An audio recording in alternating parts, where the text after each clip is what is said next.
listeners, welcome back to Off Over 50 and Fired Up. Now what with Linda and Shelley. So last episode, we did part 2 of our mini-series on starting a new job. We covered with our guests the topic of how their mindset had changed.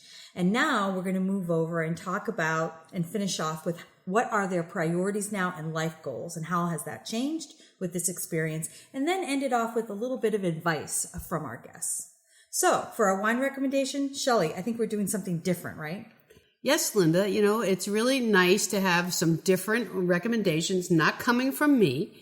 So we thought it was really great that we have our guests do the recommendations. So far, we've had 2 great wine recommendations, and I can't wait for the third. So let's get started with the handoff part of our discussion. Well, as we indicated, this series is a one-off. With our returning guests, both Prem and Betsy, who've recently found new jobs in the last 9 months or so. So welcome back, everyone. Thanks for having us. Yeah, thank you. Good to be Thanks, back. Linda and Shelley. Thank you for capping off our last episode in this series. So I think our guest wine recommendation is going to come from Betsy this time. It is, in fact. And given that we are just approaching summer, I thought it would be nice to recommend a rosé. So I particularly like the 2017 Domaine Haute Rosé from Provence. It's light, it's refreshing, it's crisp, it's perfect for a summer day. There you go. Just like Shelley and I, a combination of white and red. That's right. Precisely. Yes, and perfect for summer days to hang around with. Cheers. Cheers. So let's start with our questions, guys. The very first one we really wanted to talk about was, have your priorities and your life goals changed with the new roles? Yes, I would say that life goals and priorities have changed since I started the job, but they actually started to change in between the 2 roles. It's not because of this role that, priorities and goals have changed. It was really that time in between the 2 roles that I had time to think. I really started to take better care of myself. And so now with starting the new role, I obviously don't have as much free time as when I was totally unemployed. So I have to now figure out ways to keep up with that kind of exercise and regimen, because that is now a priority. It made me feel so much better, cleared my head, and I want to make sure that I maintain that as I'm working, whereas I was not very good with that in my last role. So that was kind of a priority that I now have put at the forefront. And then, it's really, I think we've said things about this already. It's about being able to keep an open mind. It's about listening. It's about learning. And so, it's just kind of keeping a open mind and moving forward. But in terms of kind of my life goals and priorities, it really is about kind of the happiness, health, friends, family, and, doing a good job at work, but it doesn't have to be perfect.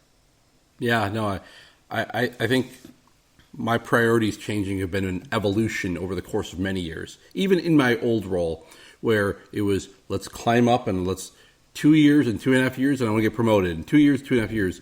And I think it probably about 4 or 5 years ago that changed to, I have a family, I want to spend time with my children, and that while being challenged continuously and growing is important, that quick clip of growing to the next role and the next thing got less and less important.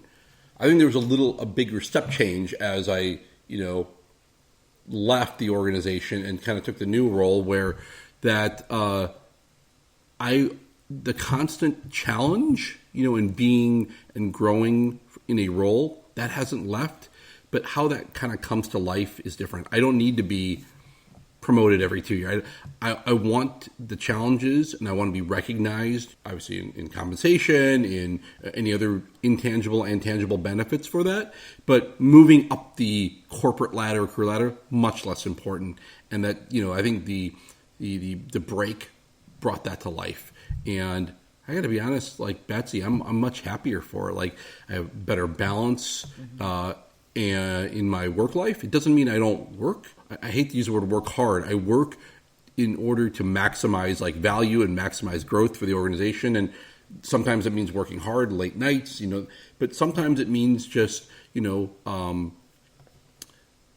finding those right opportunities to continue just that growth, right? Like to keep finding ways to grow. And it's better balance in my personal life, Right. ensuring I spend time with kids and flexibility of, hey, I need to work at home because I have something.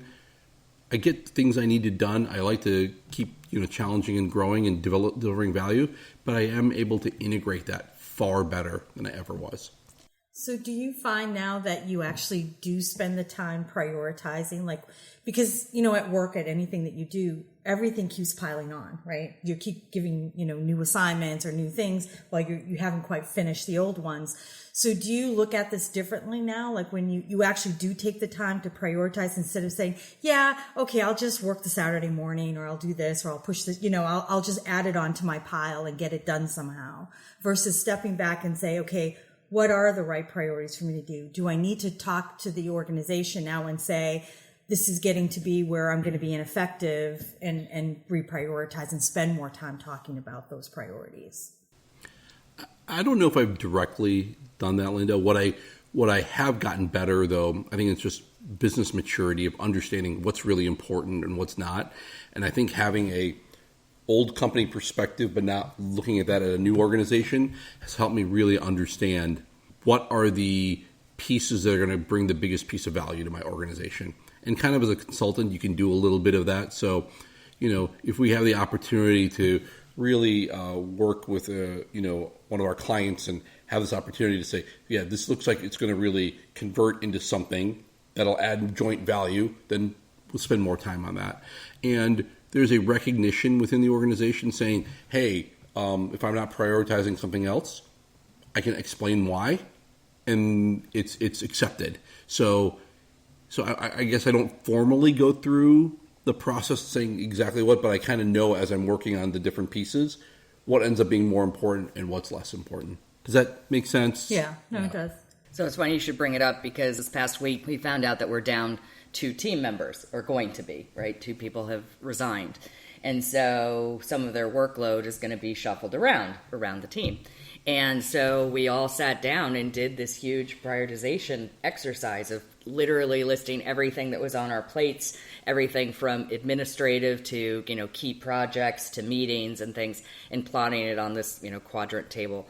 And what was interesting is I had been kind of already raising my hand saying, there's too much on the kind of nice to-dos and not enough on my projects. And it wasn't until I could actually map that out and show people that then all of a sudden they were like, oh, wait a second, yeah, we've put too much on your plate of all of this administrative and training and, getting, kind of teaching people about digital and e-commerce. It's great and all, but it's now detracting from the 2 big deliverables that I have for the end of the year. And so by actually mapping that out and showing them was actually so much better. It visualized it, but it also brought it to life. It's one thing when I kept saying, folks, I think like there's too much. Then being able to literally put it forward in front of the department head, and they were kind of like, ooh, didn't realize, there was that much. In terms of like work-life balance, I'm not literally sitting down there with a quadrant for myself. Maybe I should. But I will say the prioritization exercise was a lot harder than I thought it was going to be, in all fairness, at work. But in terms of, as I said, from that time off between the 2 roles, I really did kind of take a good hard look at my life and what I wanted to get out of it and what I wanted moving forward. And so, as I said, like the health, the happiness, the, time with friends and family, getting away on vacations, like that still is critical, and I'm not willing to budge on those things. And so I definitely have had to stand my ground a little bit more in the new role, where I think in my old role it would always be like, oh, well, I'll just take my phone, call me if you need me or whatever. And now I'm not. You don't see me for 5 days. Really, the world is not going to come to an end.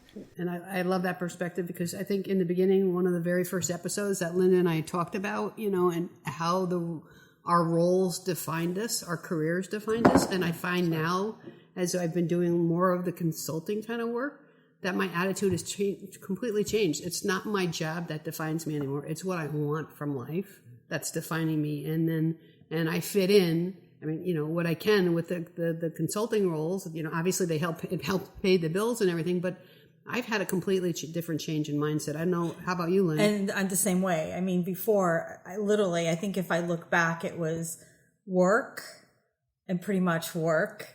And then you fit in the family and the personal stuff wherever you can. And now I'm just like, no, I have work and I certainly want to be gratified by my work. I want to be challenged by my work, as you said, Prem, but it can't be everything. It can't be the center anymore. And so for me, it's like, no, I need to focus on, as you said, Betsy, my family, friends, having that happiness and quality of life, and making sure that I do make sure that I take care of myself and the people who are important to me.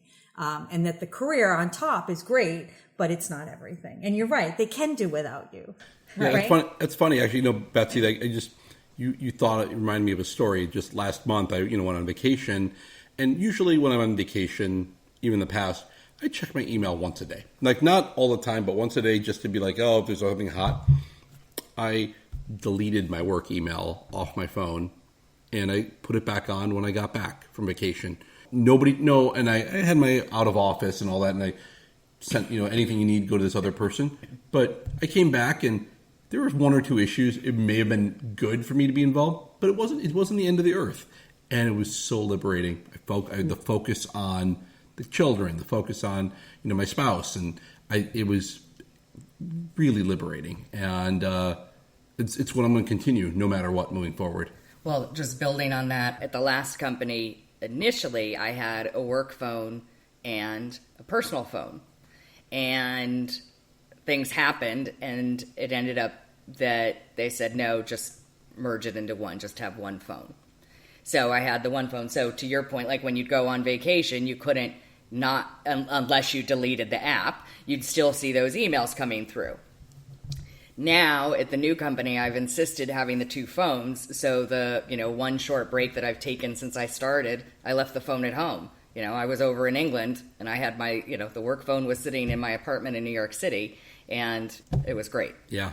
And then can I just tell you one other thing that is very interesting? I think, just with what happened to all of us, and, it really gets you to think about your career and your life and making changes. I have a friend right now who is burning the candle at both ends, is, torturing, themselves, bending over backwards for every little thing at work, not enjoying any vacations.